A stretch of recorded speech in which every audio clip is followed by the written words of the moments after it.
మనం ఎప్పుడైనా శివాలయానికి వెడితే మళ్లీ మళ్లీ చెప్తున్నాను ఈ మాట, ఓ కొబ్బరి చెక్క కానీ అరటిపండు కానీ ఏదైనా ప్రసాదం ఇస్తే శివాలయంలో ప్రసాదం ఇంటికి తీసుకెళ్లకూడదనేటటువంటి ధూర్త పాండిత్యంతో కూడుకున్న మాటలు చెప్పకూడదు. అది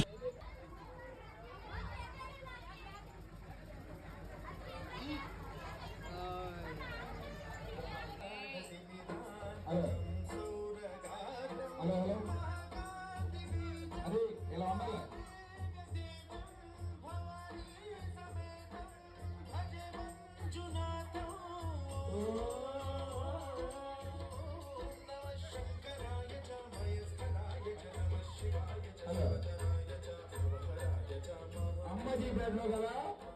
చల్లపాడు గారు వీధిలో నిలిచి ఉన్నా